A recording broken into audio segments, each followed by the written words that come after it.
புதுச்சேரியில் சட்டமன்ற தேர்தல் அறிவிப்புக்கு முன்னரே அண்டை மாநிலங்களில் இருந்து வரும் வாகனங்களில் ஏதேனும் பரிசுப் பொருட்கள் கொண்டு வரப்படுகின்றனவா என சோதனை நடைபெற்று வருகிறது. இதுகுறித்த கூடுதல் விவரங்களை நம்முடைய செய்தியாளர் இளவமுதனிடம் கேட்கலாம். இளவமுதன், அறிவிப்புக்கு முன்பாகவே சோதனை தொடங்கப்பட்டதற்கான காரணம் என்ன? தமிழகம் மற்றும் புதுச்சேரியில் சட்டமன்ற தேர்தல் நடைபெற இருக்கிறது. இதற்கு முன்னதாகவே தமிழகத்திற்கும் புதுச்சேரிக்கும் தேர்தல் பாதுகாப்பிற்காக துணை ராணுவ படையினர் வரவழைக்கப்பட்டுள்ளனர்.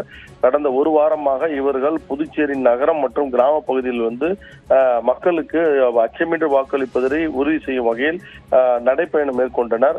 முக்கிய பகுதிகளில் துணை ராணுவ படையினர் கொடி அணிவிப்பினை நடத்தினார்கள். பாதுகாப்பை வலியுறுத்தும் வகையில் இவர்கள் அந்தந்த பகுதியில் சோதனை நடத்தி வருகிறார்கள். அதாவது புதுச்சேரி எல்லைகள் மட்டுமல்ல, நகர பகுதியிலும் ஒரு மாதிரி சோதனை போல சோதனை செய்து வருகிறார்கள்.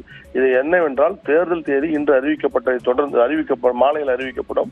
இதனைத் தொடர்ந்து உள்ளூர் போலீசாரோடு இணைந்து சட்டவிரோதமாக பணப்புழக்கம் மற்றும் பரிசு பொருட்கள், போதைப் பொருட்கள் மற்றும் ஆயுத கடத்தல் போன்றவற்றை தடுப்பதற்கு கிட்டத்தட்ட உள்ள எல்லைகள் அனைத்து எல்லை பகுதியிலும் இந்த முக்கிய சாலைகளிலும் இந்த தீவிர வாகன சோதனை நடைபெற இருக்கிறது.